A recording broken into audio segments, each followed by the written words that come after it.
The Final Furlong podcast is proudly brought to you by Geoff Banks Bet. Get up to £500 refunded as real money for new Geoff Banks online accounts after your first month of betting. Use promo code FFP500 at geoffbanks.bet. Welcome to a special edition of the Final Furlong podcast. It's been a while since we did one of these, and I'm looking forward to doing it. Joining me are two of the leading voices in the betting world in the United Kingdom. First up, a man who's never been shy about standing up for what he believes in, even when it might ruffle one or two feathers, or many feathers for that matter. Geoff Banks is the CEO of Geoff Banks Bet. Full disclosure, a sponsor of this show. He's one of the few remaining independent layers in British betting industry, now dominated by multinationals. He's been a vocal critic of overreach from the Gambling Commission, and he's been in the betting ring literally and metaphorically for decades. If you want an honest answer, maybe too honest, Geoff Banks is your man. And our second guest is a returning member to the Final Furlong podcast. He brings a scalpel to this debate. Dan Waugh is one of the UK's most respected voices on gambling regulation. Working with Regulators partners, he's advised governments, testified to Parliament, and helped to shape safer gambling policies from the inside. Before that, he held major roles at the Rank Group and Whitbread, overseeing strategy, compliance, and investor relations. And we are delighted to be joined by him and by Geoff. You're both very welcome back to the show. There was a hearing of Health and Social Care Committee, Dan. I have not been fully up on this. I'm getting ready for the return of the flat season, Punchestown, Fairy House, the Guineas. But was there anything in particular at least made you raise an eyebrow this morning? Yeah, I don't think it was nowhere near as much fun as the Grand National, but the witnesses seem to enjoy themselves. But I think they enjoy themselves because they kind of get their kicks from painting the world in the darkest hues possible. So there were 6 witnesses, one from the Gambling Commission, the rest sort of in various guises from public health. And they made it fairly clear that they were not happy with the state of regulation in the gambling market, that harm was widespread, and that something really ought to be done. You mentioned personal responsibility, and that's something that came through in the session this morning, but it'll also come through more clearly in other manifestations in recent weeks, including things like the Chapter 1 education program that was launched. And it's this idea that personal responsibility is perhaps now dead. And we see this in statements like, if you have a gambling problem. Now, fault is a loaded term, right? Fault implies some sort of blame. And maybe it's right, that's a message. But responsibility is quite important. And I think what we're seeing is this idea that it's actually, if bad things happen to people who gamble, it's entirely the fault of the industry, or it's entirely the fault of industry and the government or society for allowing the industry to exist. And this idea that if you have got gambling problems, if you experience some sort of harm from gambling, that it was nothing to do with you, I think is really quite dangerous. And if we extend that idea of the absence of personal responsibility into other domains, it leads us to a pretty dark place. If you commit crimes, is it not your fault? If you're in the gambling industry, if you're Geoff Banks and you post things on Twitter, is it not your fault? And I think it's particularly concerning because sort of rule 101 of gambling disorder treatment is the individual has to take responsibility for their own recovery. And if they don't, it probably won't work. You can't force somebody to recover. So they have to take responsibility. And the danger is if we have treatment providers telling gambling disorder, and there are strong suggestions of this from the NHS, they're telling people with gambling disorder that it's, they have no responsibility, they are victims, there was nothing they could do about it, then it's very difficult to see how those people would discover the agency to reform their behaviour and recover. And instead it seems as though people presenting for treatment, rather than sort of being asked to reflect on what was going on, reflect on why they lost control of their gambling, they're really being asked to blame the industry and to agitate against the industry and become activists. Now, the industry may be responsible for some of these things and maybe need to be held account, but it's not clear how somebody's recovery is aided by turning them into an activist. I'm slightly confused. I'm always confused, many people would say, but it's been quite a while since I read the 12-step program, but my father was an alcoholic, so I'm pretty familiar with it. Isn't part of the Al-Anon treatment for alcoholics and for drug addicts accepting that you yourself have a problem and you yourself have to deal with it? Yeah, so it's accepting responsibility for the things you can change, isn't it? That's what we're talking about. But that and that has been a staple of psychiatric treatment for decades. But because we have a health approach which says, well, look, it's not the individual, it's entirely the products, it's entirely the activities of the industry. it is now becoming unacceptable in certain quarters to suggest that people have any responsibility for their actions. And if you get that mantra taking hold, then, people, from what we can see from utterances from people in the NHS, from some people in the NHS, they do appear now to be saying, look, it's not your responsibility. You must take action against the industry. That's the only way in which you achieve some level of recovery. So this is completely antithetical to classic approaches to treatment for disorders. So it's not an individual's fault when they get embarrassingly drunk and assault someone. It was the fault of the drink supplier and the bartender and the pub that they were in. Yeah, so I think classically public health activists will say that it's not their fault because society has normalised drinking. We have this word normalised that we've got used umpteen times in this morning's debate. People say that we've normalised alcohol drinking. Well, it's been fairly normal for quite a long time. People say we've normalised gambling. Shakespeare wrote about gambling. Jane Austen wrote about gambling. Lots about gambling. So this idea that suddenly in the last 20 years gambling's become normalised, when in fact it was a fairly normal activity for centuries. But yeah, the public health activists will say that it's because we've made drinking socially acceptable that the person drank too much and assaulted somebody, and therefore it's not the individual's fault. Yeah, again, Geoff, I'm confused because there's historical record of gambling from various different societies and various different cultures going back thousands of years.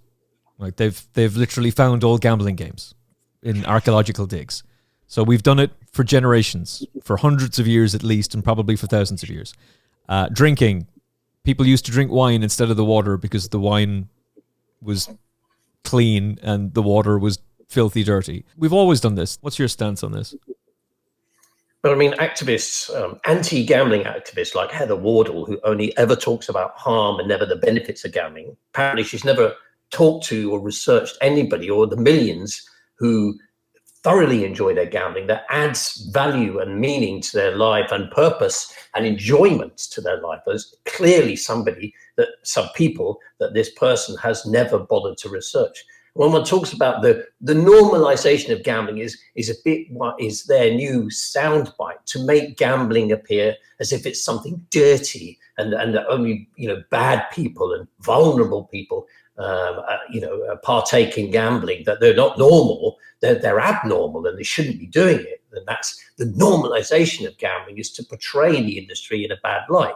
And with regard to the whole, what Dan was talking about, the abandoned responsibility, this is just an extension of the victim culture.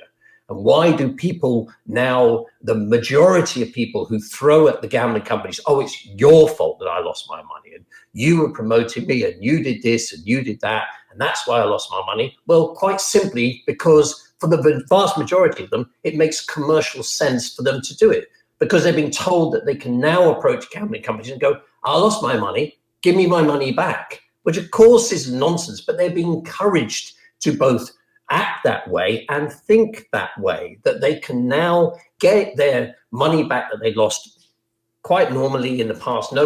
10 years ago, nobody would have thought this way. This all came out from the Gambling Commission in the time of Neil MacArthur. It was his ideal. I met Neil MacArthur, and it was his ideal that suddenly gambling companies would start to become responsible for how people manage their lives. And Andrew Rhodes has moved that exponentially on to make the gambling companies as responsible for the lives, the behaviors, the finances, the well-beings, the health, the health implications, of individuals who bet with us. It has genuinely a clown world that we are in right now. It's absolutely a clown world. And this has all been driven by these people. And to be fair, let's be fair, and I have been critical of Big Core with regard to these kind of subjects. There has been absolutely no pushback whatsoever from Bet365, Flutter, Entain, 888. None of these companies, Evoke or whatever they're called now, and none of these major companies with huge interest that should be defending their customers are afraid now to speak up and defend their business, defend what they do for a living as an enjoyable providing enjoyable pastime for millions. They're petrified of actually standing up to the parapet and saying, no, sorry, we are providing an essential and enjoyable service for millions of people. They leave it all to the Betting and Gaming Council, who up till now have been the next best thing to useless in defending the industry against such attacks. I think it's worth making the point in this, to give it balance, that I think in the past, if we go back some years, the industry perhaps didn't take enough responsibility, that it should have taken more responsibility for the well-being of its customers. And we've seen some really bad practices in the past. So I think there is some valid criticism of the industry, certainly on a historic basis, maybe even currently in certain pockets, who knows.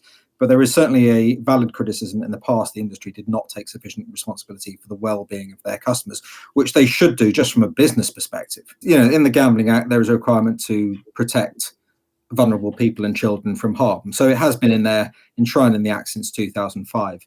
I think, and also I think there's a moral responsibility. If you work in a pub and you see somebody who's drunk in fact, landlords can be prosecuted if they don't take due care of if they serve to people who are clearly inebriated. But whether that happens or not, is another question. But people dealt with. But I think there is some sort of responsibility if you know that somebody is doing themselves severe harm through that activity. There is some responsibility to look after their well-being, and it is enshrined in the Act. I think where I would agree with you is that we seem to have shifted just a long way past what most people would think to be a sort of a reasonable balance on this point. I do agree when we talk about certain products that have caused a lot of damage. For example, fob teas and betting shops, which were consistently denied to exacerbate problem gambling. And I think that particular stance, about those particular products, it was never the intent have a casino in every betting shop on the high street. That was never the intention of the Act. But they managed to get them in. They managed to, they were allowed to do this kind of thing. And they clearly caused damage, and they consistently denied that they caused damage. And I think there is a valid point these days to argue that online gaming, something held in your hand, for example, that you can bet on so frequently, for example, like play roulette and or play red black and do it, 15 times in a minute, is something that I would say is, can cause incredible amount of damage. It's not the same as having a bet on the football or having a bet on Constitution Hill or whatever people like to bet on, or even, buying a weekly lottery ticket, if you like. So there are products that gambling companies, when you talk about bad behavior, I would agree that certain gambling companies, major gambling companies, have consistently denied products that evidently, in my opinion, cause damage. Well, I had great respect for Matt Zarb-Cousin and the stance that he took against fob teas, which were obviously massively destructive to him. And one of the reasons why I admired what he had done so much was that he went up against Big Corp that effectively tried to destroy him and won and got those fob teas severely reduced. And I had a lot of respect for him in doing that. Didn't think he was going to turn around, though, and want gambling banned in its entirety, and he's now tried to align himself with horse racing. He's appeared on Look on Sunday and various other different shows and said that he's here to help horse racing and that horse racing can stand on its own 2 feet. But then he's also celebrating the banning in Wales of greyhound racing. So where do you stand on the Matt Zarb-Cousin alliance with racing and him not wanting greyhound racing and horse racing to be aligned together, Geoff? I think it's a spectacularly naive attempt to deliver affordability checks, which of course benefit Matt Zarb-Cousin personally, because with his Gamban scheme, any control on gamblers will benefit Matt Zarb-Cousin personally. Can you elaborate on that, please? Well, he is one of the directors involved in Gamban, which is a sort of a banning system that you can introduce on, I think, on your mobile telephone to stop you gambling effectively. And of course, he will be collecting subscriptions in that regard. So anything that makes it more difficult for gamblers or creates that environment better, of course, is going to favour him personally. But what he has discovered, let's be absolutely clear what he has discovered over the last couple of years, that horse racing, led by people like Martin Cruddas, has become an almost immovable rock, that in his quest for affordability checks, which he's been very clear on, at absurdly low levels, I think he personally advocated £125 a month of deposits, and at that absurdly low level, £3 a day, that people should be sending people like me bank statements in order to have a bet. And he was an absolute advocate, but he has found horse racing to be a rock that he cannot move.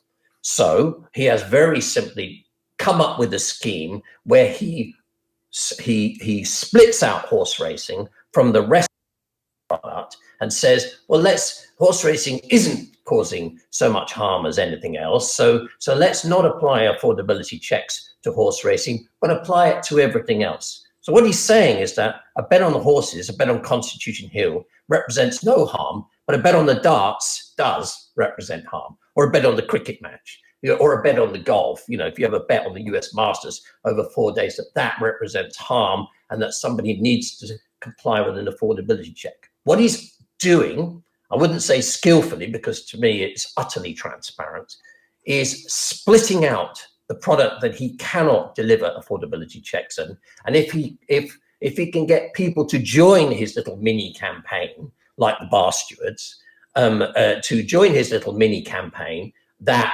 splits out the difficult product from his affordability, he effectively delivers affordability on all of the other products, on the golf, on the cricket, on the darts, and all these kind of things. Forget about gaming. We're talking about sports betting here. He refuses to concede that a bet on the darts represents no more harm than a bet on the horses. He refuses absolutely to concede that point, as does James.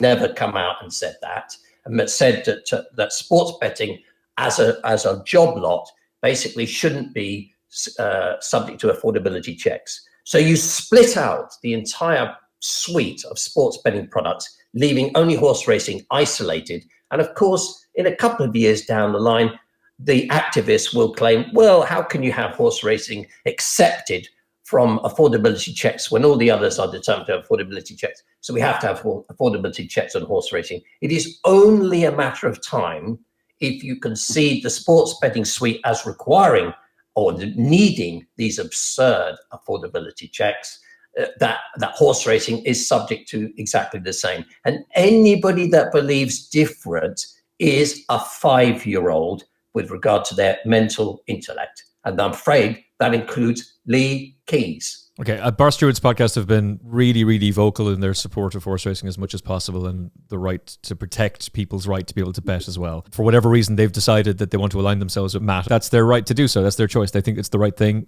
You obviously feel differently. I feel differently as well, for that matter, and I'm more than happy to sit down with Matt again and have a conversation with him. I thought the interview with Nick Luck told you all you needed to know. I thought Nick Luck just went through him.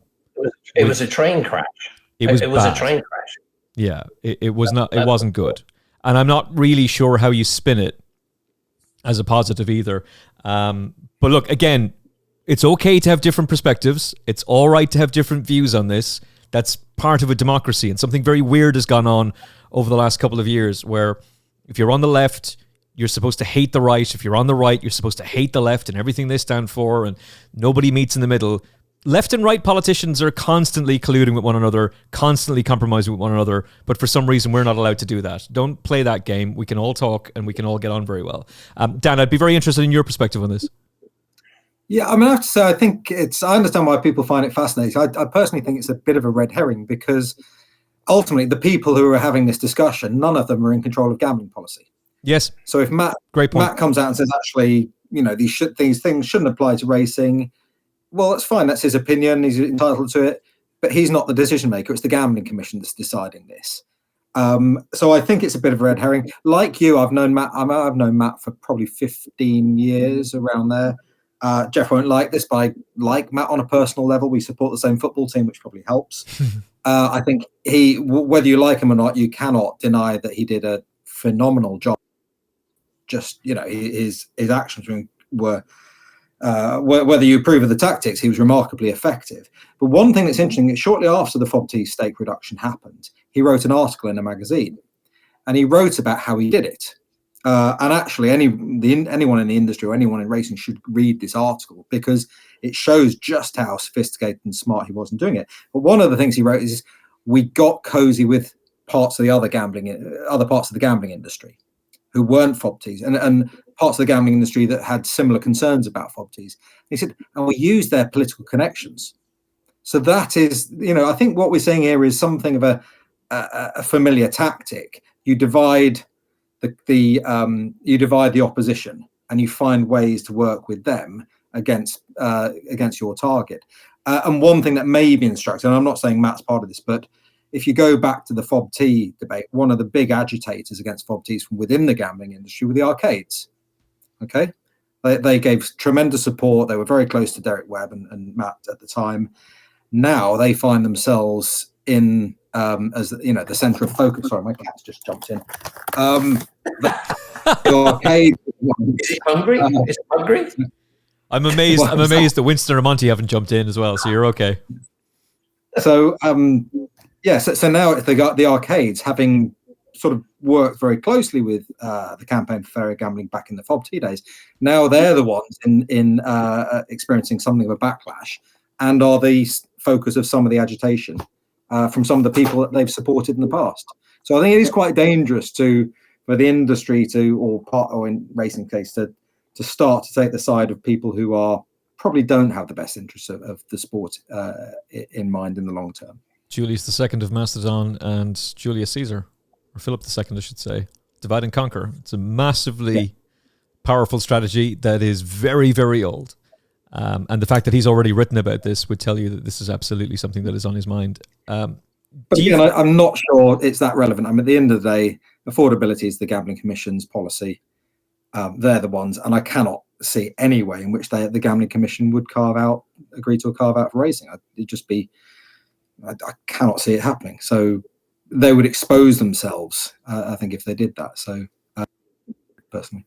Yeah, I very much agreed as well. It was really interesting to see X just explode in a fireball on Sunday morning when that representative from Flutter was trying to make the argument that only 1.5% of their customers have been subjected to restrictions, much to Nick Luck's chagrin as well.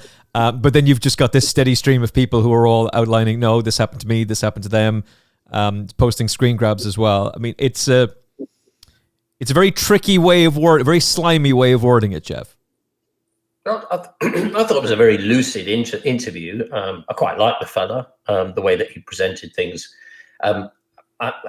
It was kind of like somebody who wasn't really, deeply involved in the trading side, but had basically been briefed and was just trying to rehash what he had been told. And some of his numbers were a bit confusing. When you say 1.5% of our customers, well, that's saying that only 3% of customers will face invasive affordability checks. It's the same kind of argument.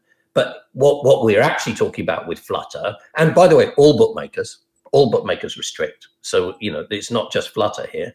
But the fact of the matter is that 1.5% of your entire client base, when you've got 18 million customers, is a very big slice of active customers, for example. So that 1.5% isn't relevant to their entire customer base, because most customer base, our customer base, only a small percentage, will actually be playing during the course of the week, and during the course of the year, you might only have 30% of your entire customer base ever place a bet with you during the fiscal year. So it was basically 1.5% of our customers. Well, it's a very big number of their active customers.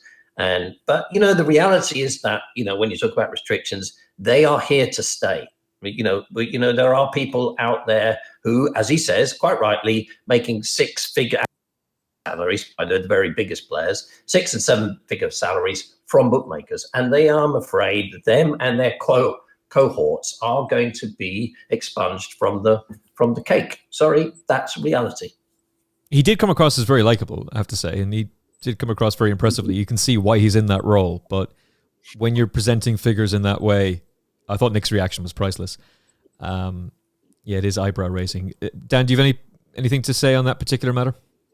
So I feel like Kemi Badenoch here, not having watched Adolescence, but I saw the outrage on Twitter. I didn't actually see the interview, so I'm not sure I can add very much. But It's okay. I keep seeing people get very upset one way or the other about adolescence, and I've not seen that show either, so I can't comment on that either. By the way, it is shame on you, Emmet. Shame on you. Oh no, do I have to watch it? Is it good?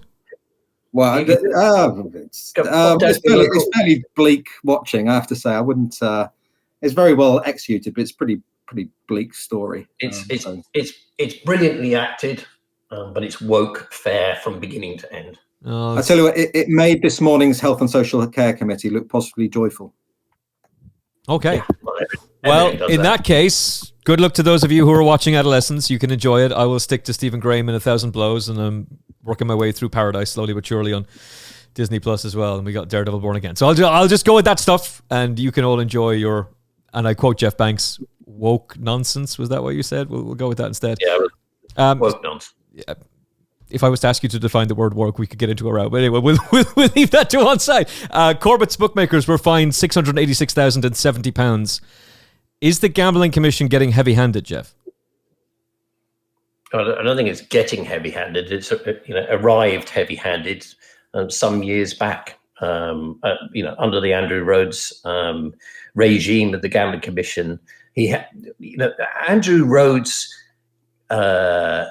I have called his professionalism into question on many occasions. And I think what I would say to Andrew Rhodes is, who, remonstrated against the fact that I have been critical of him over the years. What he fails to understand is he is driving policy which is unbelievably unpopular with consumers. That's what he's doing. He's fundamentally changing the very nature of what people are required to do to have a bet. He doesn't seem to understand that how antagonistic, how upsetting that is to people, and how he's driving policy that will push people into the black market. And the other thing that he's managing to do is create a favourable environment for Big Core to prosper.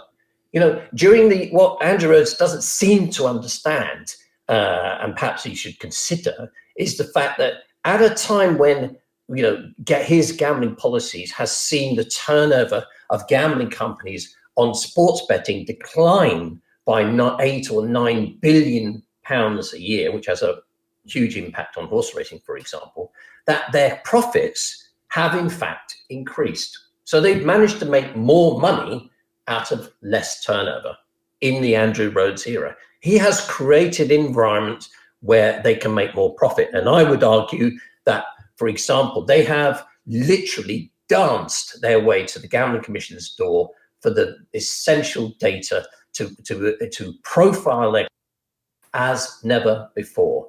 And they give themselves the rights, these companies like Betfair, if you look at their privacy agreement, that they can share this data with any group company or anybody essentially they do business with. And that can include your data being sent worldwide. So outside the European Union, it's specified in their privacy agreements that your data is shared. Well, who the hell are they sharing this data with? Well, clearly your data is being broken down by skillful companies. And these companies have basically grown their businesses, and at a time where we've seen the independent market being pressurized as never before, pressurized with regard to regulations that they are forced to comply with based on outcome-based regulations, and pressurized with regard to their costs. Our costs with regard to compliance, the number of staff that we keep, the software that we have to purchase, buy, or invent, or create, or develop, and the customers that we've had to lose because of they might have a CCJ against them, for example, and there might be nothing wrong with them financially in life, but we now have to look at our customers with with a microscope, and we have certainly not only lost our customers by not by our choice, but by that's because that's the regulation, but also we have pissed off our customers, and they are being driven to other domains, other bookmakers, and more essentially the black market. And this is the environment that Andrew Rhodes has created. This is all good for the likes of Bet365 and Sky Bet, who take lots of £2 and £5 bets. But for the likes of Geoff Banks and Fitzdares and Star Sports and all the other independents, Corbett, no doubt, where with average bet stakes in excess of £50 per bet, well, our customers are uniquely exposed to these regulations. So if Andrew Rhodes finds my comments difficult to deal with, perhaps he ought to deal with the reality of the environment that he has created that favours companies like Bet365. When Geoff mentions the, essentially alluding to the black market there, Dan, I'm reminded of a conversation just triggered in my brain from a year and a half ago with a senior advisor to the British government who was saying, oh, the gambling minister doesn't want the media talking about the black market because that would just promote the black market. And I said, but hold on, if you place restrictions on people betting, that's promoting the black market. If prohibition didn't work in America, the war on drugs is an utter failure. If you make something illegal or difficult to do, then people are going to go to illicit means to do it. So just how much has the black market grown in Britain in the last couple of years? Well, I don't know. I don't think there's any reliable statistics on the growth of the black market, but I think there's also little doubt that it has grown in the last few years. I think your reference to the war on drugs is apt, because the whole sort of focus of the regulatory focus on from the Gambling Commission has been about enforcement. What other powers can we get? And they was talked about this morning. There's a new bill going through Parliament with the Gambling Commission will more powers to take down sites. But what this fails to reflect is, one, that criminal organisations tend to be several steps ahead of the law in these matters and will find ways to address enforcement. But it fails to consider why otherwise law-abiding citizens who don't engage in, who probably don't buy things on the black market in any other domain, feel that they have to go and trade with unlicensed operators. And so it's really trying to understand, why is it that people are doing it? And maybe accepting the idea that potentially over-regulation or insensitive regulation or blunt regulation might be part of the problem here, and showing a willingness to say, okay, there is a balance here. If we over-regulate the market, or if we do so in an unsophisticated way, then we may create further problems. We have to be able to step back, look at that and say, can we recalibrate some of these regulations? But the Gambling Commission has never in its existence ever done that. You only get regulation moving in one direction. You never have a situation where the Gambling Commission goes, actually, we think we got that wrong. And maybe we need to change things. So I think that's a massive part of the problem. And the big thing for me about the black market is not really about tax necessarily. It's about the fact that the existence of a sizable black market is reflective of the fact that a meaningful number of adult citizens who don't otherwise engage in illicit behaviour are not allowed to do the things they want to do within the law. And that should give us pause for thought. We're talking about adults here not being allowed to do the things they enjoy within the law. And that's what creates a black market. So that, I think, that needs a rather than simply what's the latest enforcement strategy. Just briefly, Geoff, go on, Geoff. Well, I think I would add to Dan's point there that what concerns me the most, I mean, I've been dealing with punters for 40 years.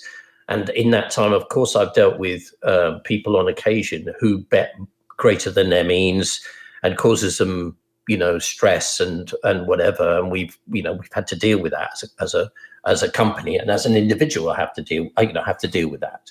And to me, the biggest threat to the black market has always been the fact that the most vulnerable people, the people who have a tendency to the greatest harm from any product, because we know that they these kind of people, they just are susceptible to harm.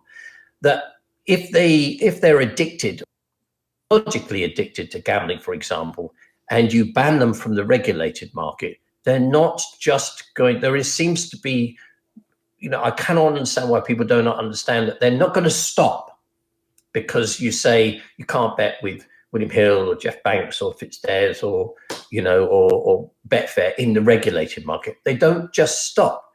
They go into the unregulated market. People who are addicted to something aren't just going to stop. It's a click of the mouse to be betting with Bangladesh Bet or Caribbean Bet. It's a click of the mouse and you are there. betting with a company who will take your American Express card in the middle of the night to play roulette. That is all it is. And that should be, to my mind, always the pinnacle of regulation, the number one thought. Whatever we do, we cannot drive people in that direction. Should be the number one. As Dan says quite rightly, it isn't about tax and it isn't about jobs. It's about the most vulnerable people in society have to be protected from going in that direction. So we must drive all regulation to ensure that that doesn't happen. And it just seems totally disinterested in the consequences of regulations that they demand. And I think I'd add to that the Commission's sort of line on this is that risk of black market growth is not to appropriate regulation to the market. And I think that's true to a point, but it's not true in absolute terms. There has to be a balance. And if your policies are facilitating the growth of the black market, then I think it's not simply good enough to say, well, we'll enforce better, because there's no evidence that that's going to work. I think you have to be able to take a step back and say, have we got the balance of regulation right here? Let me give a clear example of what Dan's talking about there. GamStop. So this was obviously a vehicle that the Gambling Commission came up with, sat down, and they came up with GamStop. To a certain extent, GamStop is a good thing. It stops people who want to stop betting in the regulated market, and for a lot of their users, I'm sure a percentage, and probably an overwhelming percentage, it's a good thing. They can stop themselves. But when GamStop was originally created, I said to what's your relief valve here? What happens if you have a customer who registers with GamStop, who changes his mind or his circumstances change such that they want to return to gambling? I mean, it's their free will and choice to join GamStop in the first place. They should be able to unjoin GamStop, if you like, if their circumstances change, perhaps with training provided and paid for by the operators. And I mean training into why is it you stopped in the first place? Why do you want to return now? That kind of training, not how to put on a bloody Yankee.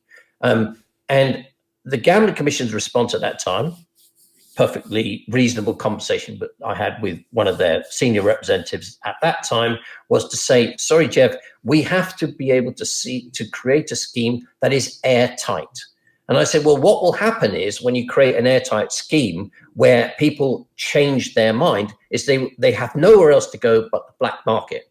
And you can't do that. You shouldn't be creating a scheme that is so airtight that they only have one choice, which is the black market. They don't have a choice to bet within the regulated market anymore, these people, during the period of their exclusion. And that's an intolerant position the Gambling Commission took, and they can actually see the data now in real time. If you go on Google and you type in non-GamStop operators, you will get literally hundreds, even thousands of operators prepared to do business with you on the black market by just simply putting into Google non-GamStop operator. And that is an example of regulation that cares little for the outcome of what they do. Geoff, just very briefly, you've said before on this show, in fact, that AML policy can punish compliance instead of crime. Is that one of the things we're continuing to see? AML policy has been weaponized by the Gambling Commission to effectively stop people at higher levels gambling. It is policy of the Gambling Commission. It's flawed policy.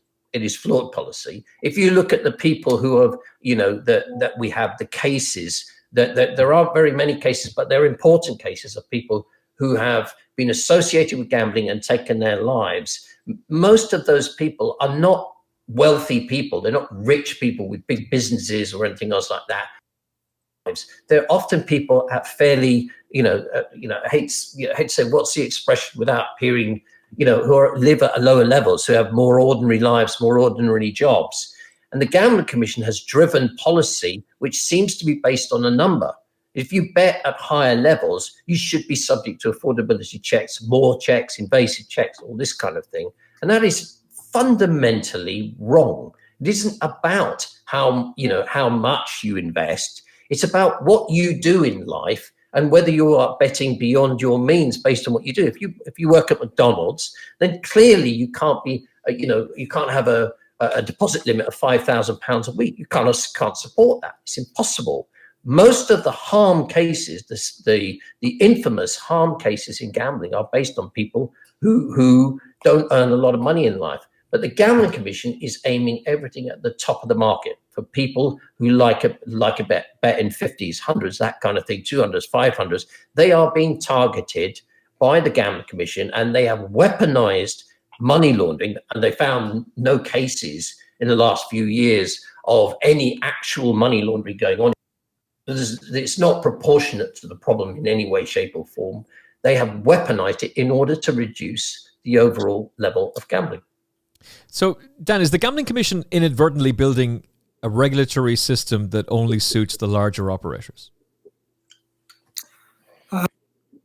I don't think they're, well, I think they're certainly creating greater costs to be in the market. So the behavior of the changes to the regulatory framework mean that it's there are obviously synergies. So we've seen a lot of consolidation in the market. Some of that's been driven by regulation. So I think it's certainly made it tougher for smaller operators to participate in the market. I don't think they've done that deliberately in the interest of the big operators. And I think, just to sort of counter Geoff's point slightly, I'm not sure that the big operators are necessarily happy with what's going on in the market. I just think they have different priorities. They're more internationally focused, and therefore they're less willing to rock the boat. I don't think they're actually happy with what's going on, would be my view, and I don't think they're necessarily seeing the sort of overregulation as being a good thing. What I would say about the Commission, and I kind of feel like I'm always on their case, and I feel bad about that because there's a lot of very nice people there, but there is a problem with the Commission. The Gambling Act Review was meant to take a look at the Commission, and I think it just became a bit difficult in the end. 4 things about the Gambling Commission, all of which are true, all can be supported by facts, and which the Gambling Commission does not actually deny. But in the last few years, the Gambling Commission has funneled millions of pounds into anti-gambling activism. That is true. They funneled incredibly bad research. They funded organisations like Gambling with Lives and the Association of Directors of Public Health, who are clearly anti-gambling organisations. They have published unreliable statistics on the prevalence of gambling harms in the knowledge that they are unreliable. And we see this in their own words through Freedom of Information Act requests.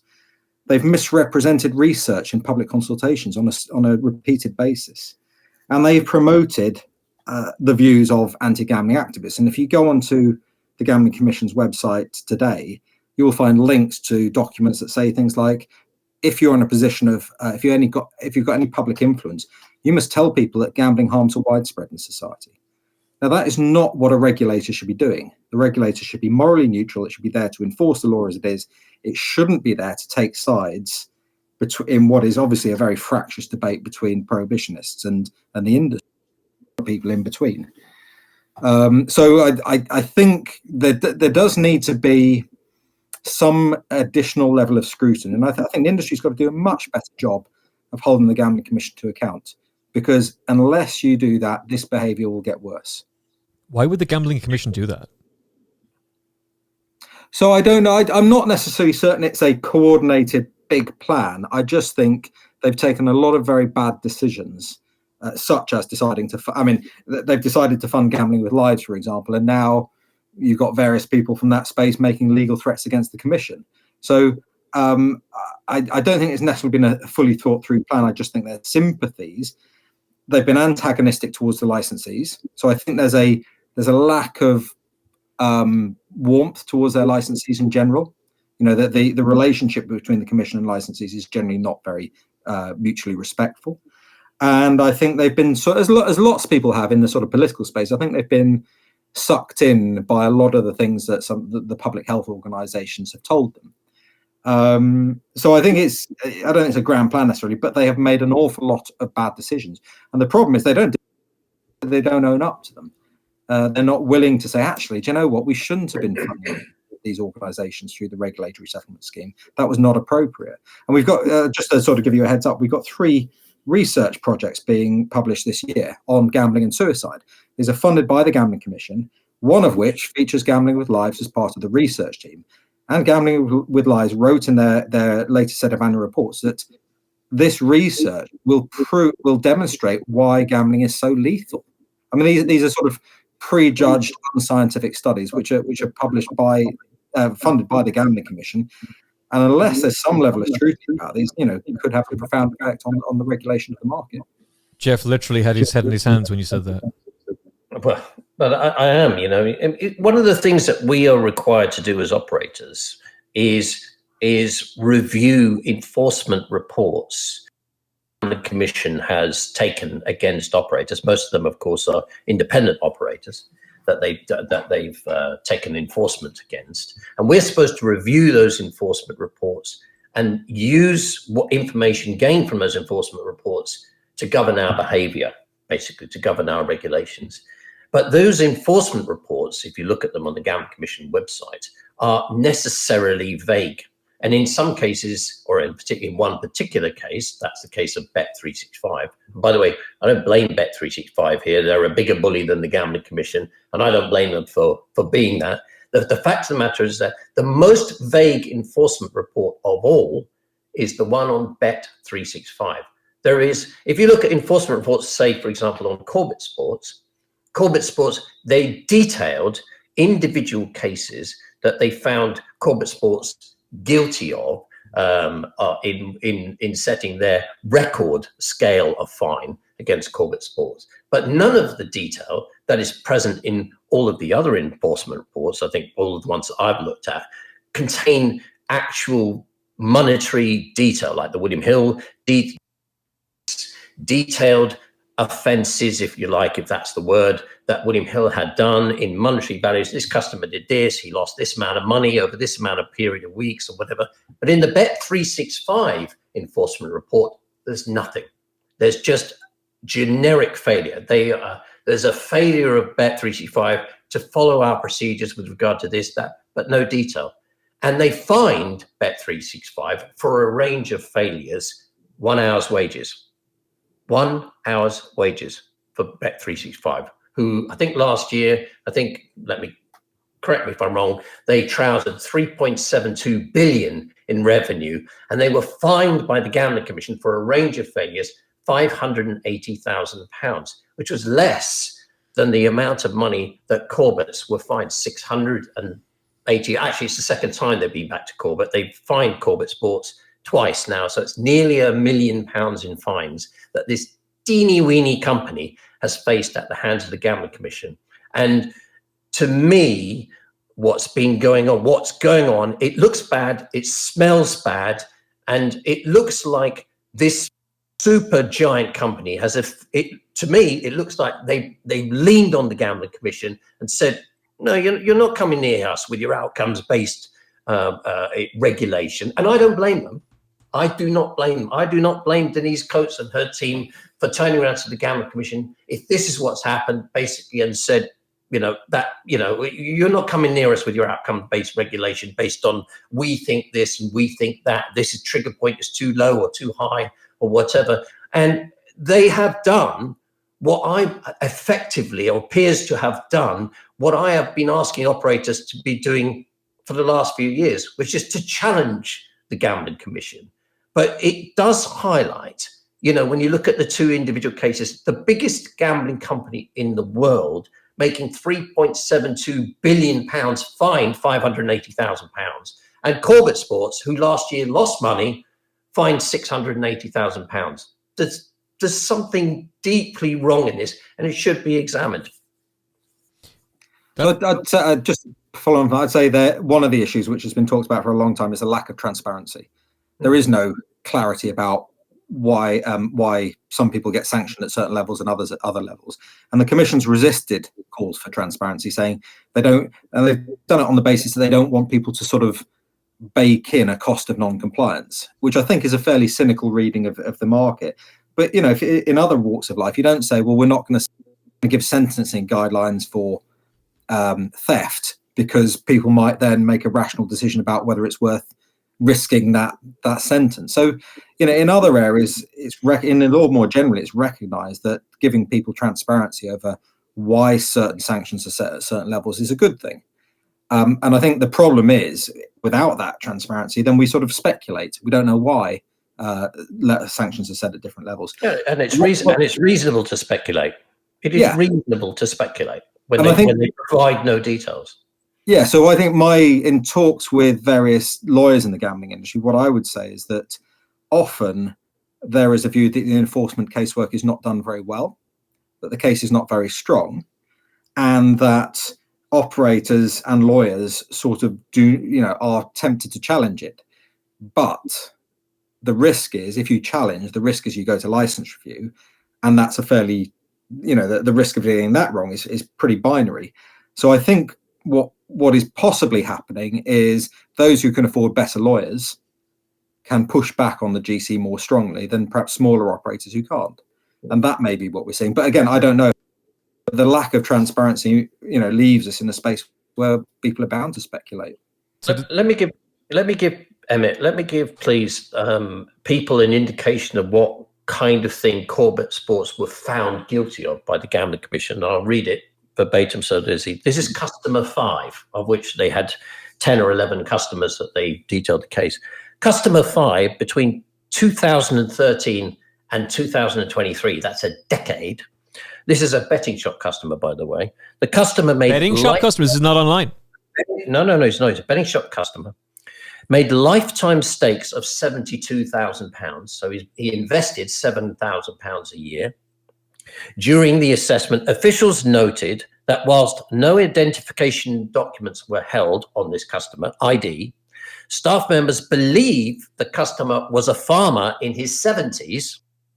There's no evidence to substantiate that the customer's age was assessed from a safer gambling perspective or used to identify any potential vulnerabilities. So this is a customer that's been in the shop for a decade, gambling normally, not at high levels. When you turn over 72 grand over 10 years, you're not betting at high levels. It doesn't say whether he's won or he's lost. They did not identify in the case against Corbett any harm or any AML concern. No real-time AML concerns were identified. Nobody was money laundering through Corbett's. That was accepted.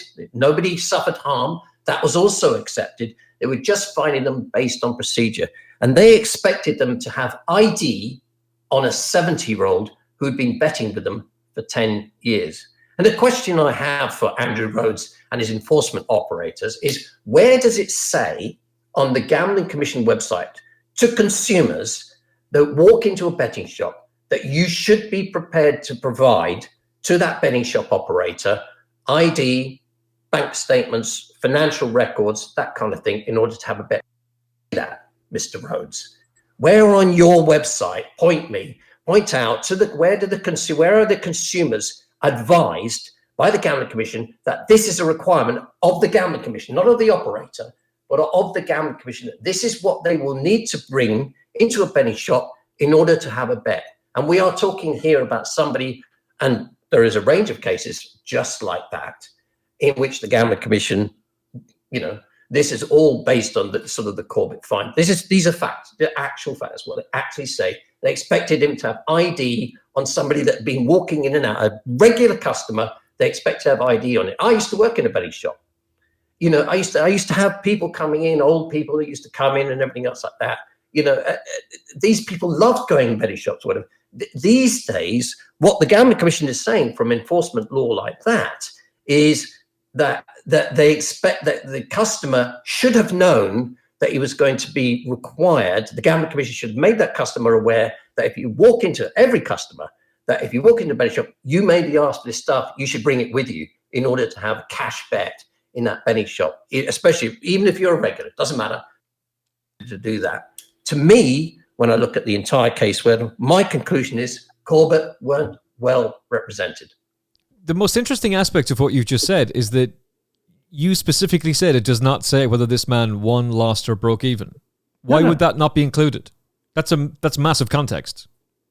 Exactly Dan's point about a thorough lack of transparency. It's the way that they operate. they walk in and they say, what did you do? What levels did you do? And you say, oh, well, we started checking somebody at 10,000, for example. His turnover was 10,000. That's when we start to, 10,000. We think that's too high.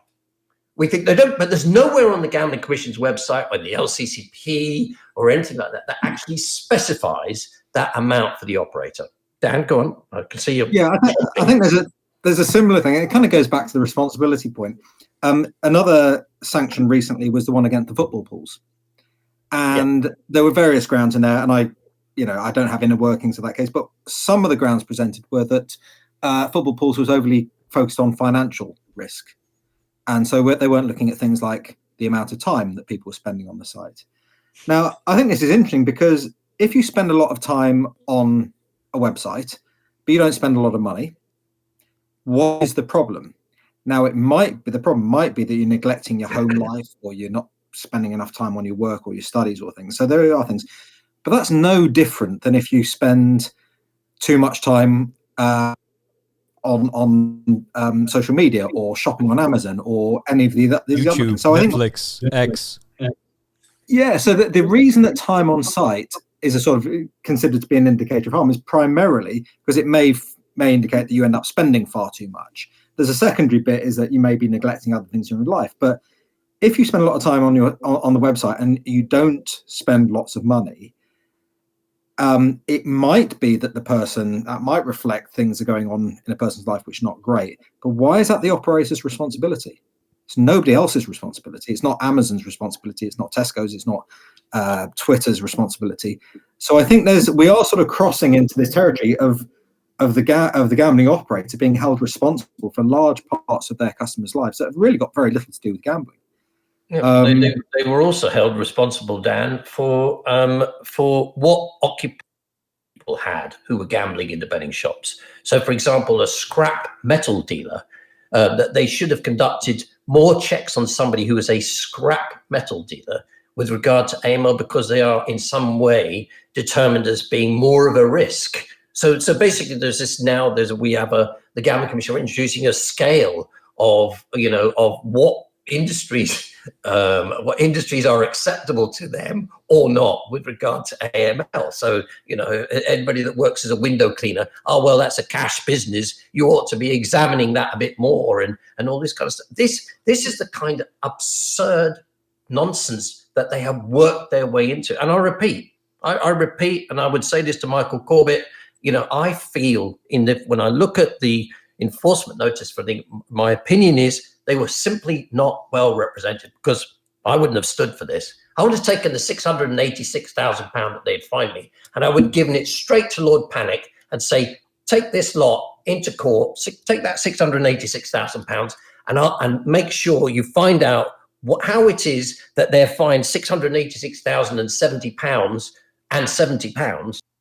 How was that worked out? How did you determine that particular? Where did you come up with that number? And how did you manage to come up with a number on the world's biggest gambling company that was less than that for a range of offences? That's what I would be That's what I would want a barrister to be asking these people in court. That's what I would want to know as an operator. How did they come up with these numbers?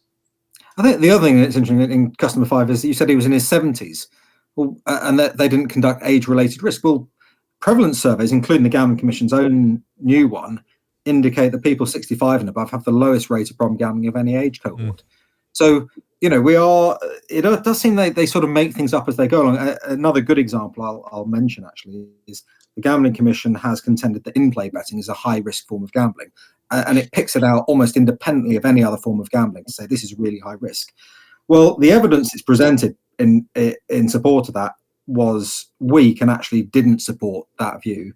But we've also seen now from the Gambling Commission's new survey that there's no statistically significant difference in rates of problem gambling for in-play bettors versus non-in-play bettors. So they've come up with a policy based upon that in-play betting is very high risk, based upon nothing but anecdote, really. And their own research now sort of contradicts this thing. But I don't suppose we'll see it any time in the near future the Gambling Commission downgrade in-play betting as a high-risk activity. You've both blown my mind, not in a good way, by the way. I don't know.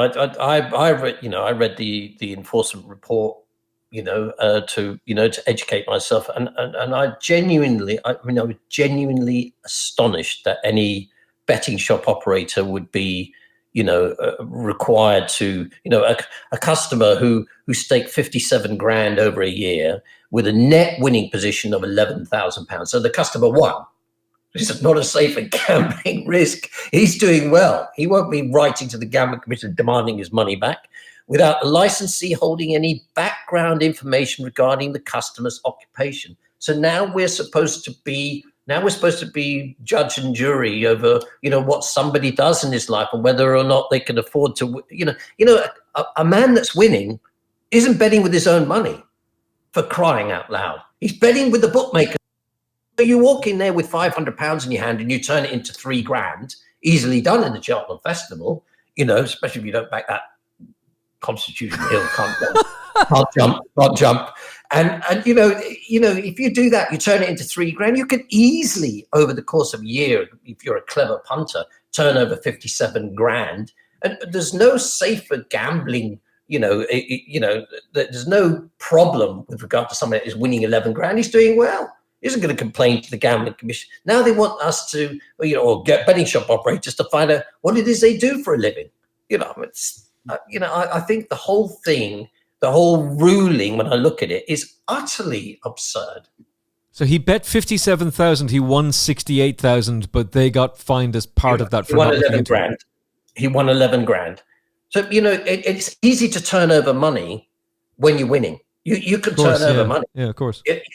You're doing well. If you go in there and you lose your £500, you turn over £500, you've lost your money, you go away. You might consider the betting shop, it's unlucky for me, or that might be all you've got to spend in life. It's foreseeable that man started with a and turned it over the course of a year, was very successful, had a very good betting system, or was well informed, a clever man, and he turned over 50. There are lots of circumstances which one could imagine where there's absolutely no problem here. There is clearly no problem here. And the Gambling Commission found nothing in this enforcement case that said that there were either AML concerns, money had been laundered through the business, number one, or people had suffered actual harm. They found none of that. It's all based on procedure. I personally, people say the Gambling Commission is out of control. I would thoroughly endorse that. They are out of control. And there's also a huge variance between what their CEO is saying, we don't conduct affordability checks, and what their enforcement operators are actually doing. There's a gulf between what their CEO is saying, we don't conduct affordability checks. Oh, yes, but you conduct financial vulnerability checks. What's the difference between the two? What would a high court judge make of that? You're saying that you don't conduct affordability checks, but you do conduct financial vulnerability checks. What would the judge have to say about that? Would he conclude that different things, or would he perhaps take the view that, I believe that's possibly the kind of thing that probably Bet365 said to the Gambling Commission, you can piss off. No, I don't blame them. Just picking up on that, and this will either blow your mind again or it will make you think. But the thing that concerns me is not necessarily what we're seeing now, although some bits do, but it's where all this is headed. And in this morning's Health and Social Care Committee session, tobacco was raised repeatedly because in their mind, the witnesses giving evidence, not the Gambling Commission, I hasten to say, but in the other witnesses' mind, gambling is the new tobacco, and therefore we must do to gambling what we did to tobacco, which is ultimately prohibitionist.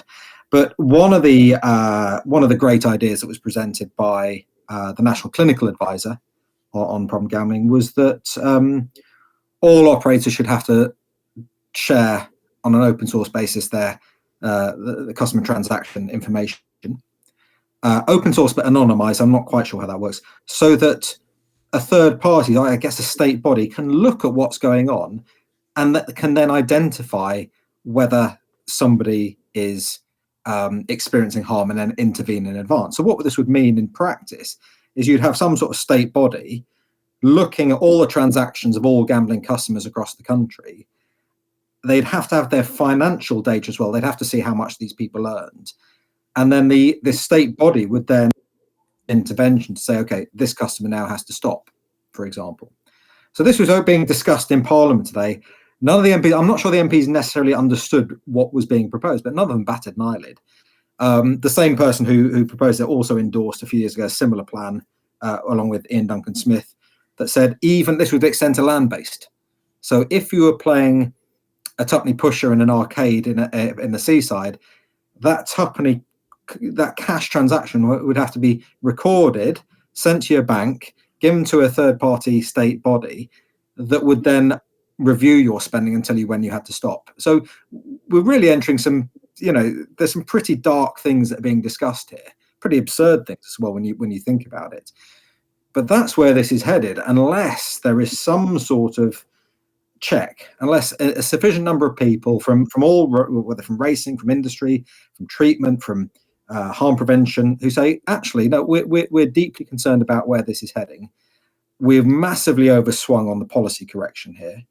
And we are, the idea that gamblers should be treated the same way as tobacco smokers, I think extremely worrying. And these are state officials who are making these pronouncements. Well, it's just very easy to see that this also then eventually expands to alcohol consumption and sugar consumption. And we've talked about this so often, but it can't be just isolated to one thing and then spread to another and not spread further. And that ultimately is restrictions on you as an individual and what you can do. Yeah, and that is the public health plan, is to control people. And to go back to take sort of what we were talking about earlier, licensed gambling operators are now required to review their customers' behaviour in order to make an assessment about their well-being and when they've gambled too much. There's no logical reasons why that couldn't be imposed on Tesco. Has somebody bought more than 10 bottles of wine this week or 2 crates of beer? Does Tesco need to make an intervention at that point to make sure, was this personal consumption or was this family?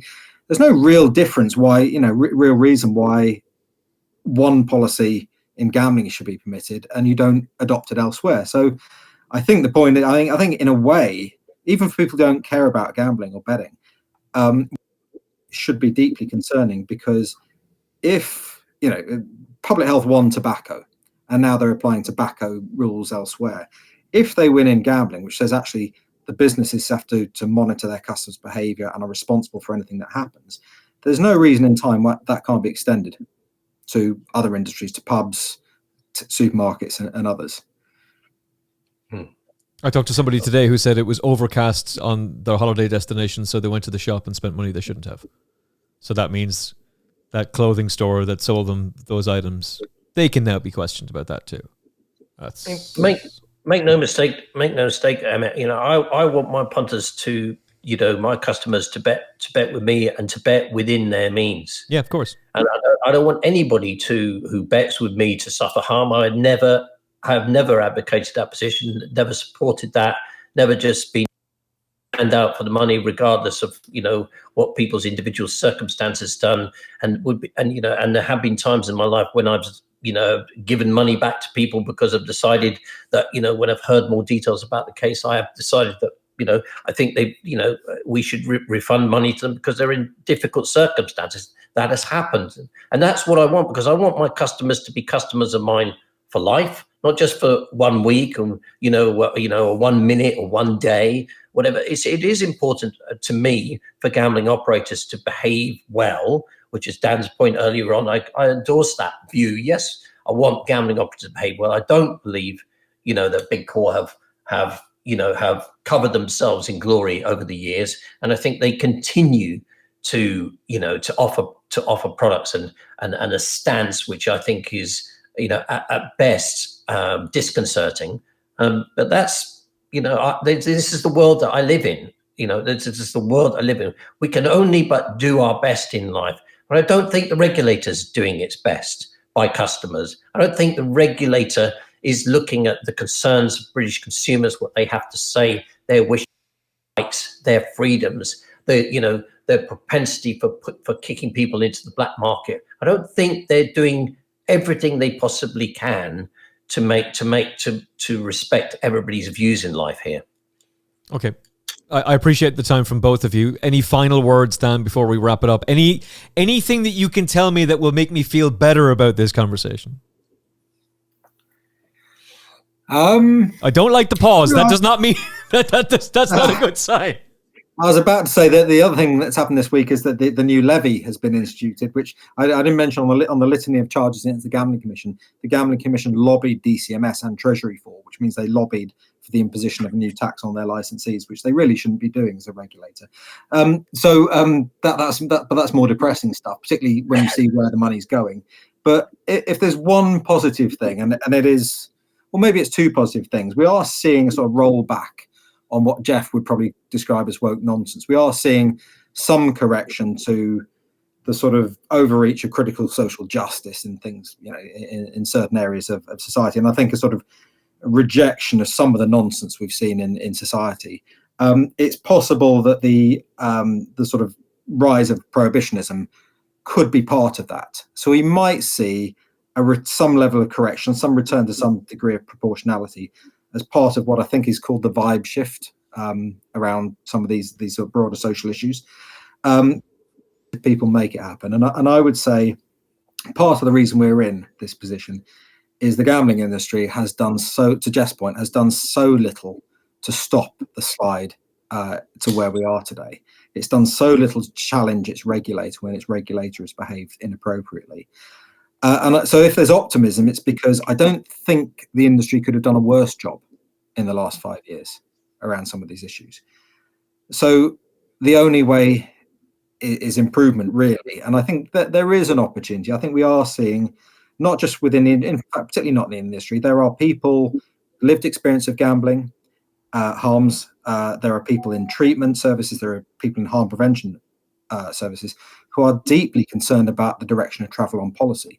And they're deeply concerned not because they've got shares in gambling companies or they stand to benefit in any way. They just think that the plot has been lost on what we're trying to achieve here.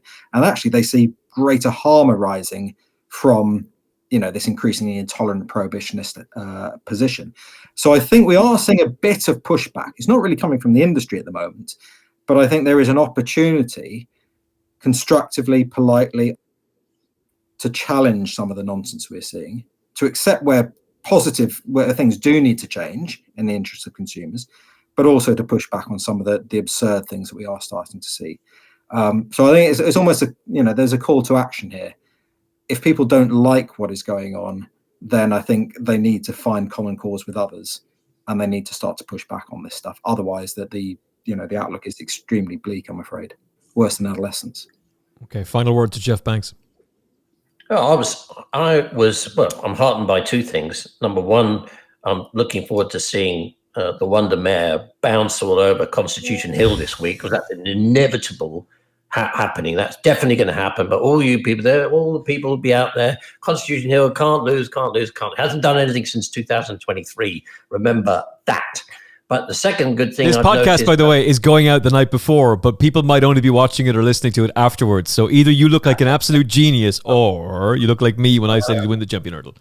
By tomorrow, I'll be spending their money anyway. But the second thing is, I was heartened. I do agree with Dan's point. There are a number of very, very good people in the harm department, if you like, who take a very sensible view of gambling policy, and I'm heartened to see these kind of things. I'm also heartened to see, with regard to when we talk about the Corbett case, how many punters, how many people across the industry expressed disquiet and gave support to a little operator like Corbett, who they didn't know anything about, who joined and expressed their concern with regard to the behavior of the Gambling Commission with regard to this case. People are beginning to sit up and realize and support behavior that they see as discriminating against a small operator here. And I was glad to see so many people get involved. Well done to everybody. Well done to both of you on an excellent conversation that I've thoroughly enjoyed, for all that it has slightly broken my brain. But I really appreciate your time. I really appreciate your insight, as always, and very much want to talk to both of you again in the near future. Geoff, I want to talk to you about racing and the actual racing world. But I'm sure we'll all three of us be having this conversation with some more people later on, hopefully over the summer. Geoff, thank you so much. Dan, thank you. And we'll talk to both of you again very, very soon. Thank you for watching and listening to this episode of the Final Furlong podcast. A little bit different. Hope you've enjoyed it, though. We'll try and do more of these over the next few months. And I really hope you've enjoyed it. If you have, likes and subscribes and shares are much appreciated for the show. From Geoff Banks, Dan Waugh, and me, Emmet Kennedy, we will talk to you again very, very soon on the Final Furlong podcast. Look after yourself and each other. God bless. The Final Furlong podcast is proudly brought to you by Geoff Banks Bet. Get up to £500 refunded as real money for new Geoff Banks online accounts after your first month of betting. Use promo code FFP500 at geoffbanks.bet.